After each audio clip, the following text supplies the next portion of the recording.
Hi everyone, today is a pretty big night for Rob and I. It's the premiere night for the documentary Decoding the Drift List that we've been working on for a while, but that's not what I'm here to talk about. Today we're going to talk about transitions. But before we get started, let's get out of here. Transitions can play a really important part in the visual storytelling of a film. And also when used right, it can help make sense of sudden jumps in time or sudden jumps between locations. And aside from the transitions that come with most editing softwares and transitions that you can actually purchase, there's ways that we can create fun transitions in camera while shooting. So the cost for today's video is pretty much nothing, zero, but it's gonna require some extra planning before you head out and start shooting. So let's start with the first one, which is our whip transition. Let's do it. So for the whip transition, we end the clip by turning the camera really fast to the side, and then we begin the next clip by turning the camera and stopping where we want it to be.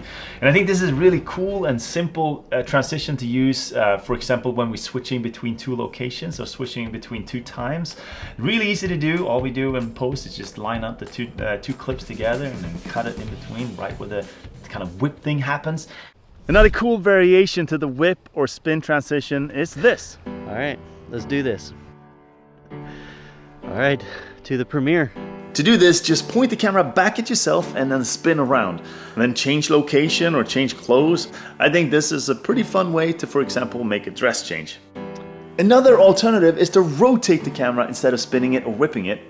Do the first half rotation on clip 1 and then start halfway and rotate the remaining half turn for clip 2.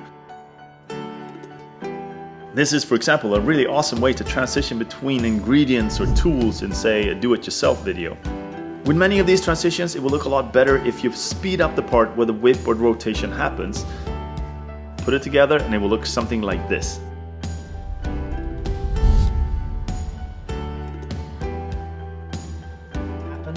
Super easy to do. All right, next transition that we're gonna cover is the cover-up. The cover-up transition is so simple it almost feels like you're cheating something. All you gotta do is you end the clip by covering up the lens, and then you begin the next clip by just uncovering it with the hand, and that makes a really easy transition between, for example, two locations.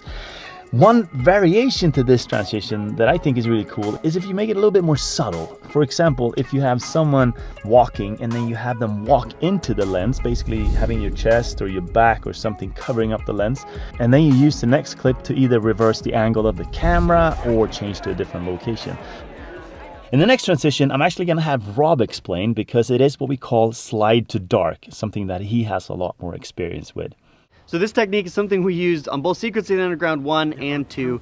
It was a way to transition us from above ground to below ground. It was kind of one of the catchy things of the show. So what we would do is often we'd have a jib or my drone, and we would take it from above and we would lower it down, and we would go behind either a suitcase or a log or something that would darken the frame, and then we would do the exact opposite when we were in the cave. We would bring it up to the top of the cave right behind like some formation that came down, and then bring it down so that it revealed the underground passageways that we were in. And I think it's just really neat transition. Obviously we were going up to down, but you can always do it left to right as well.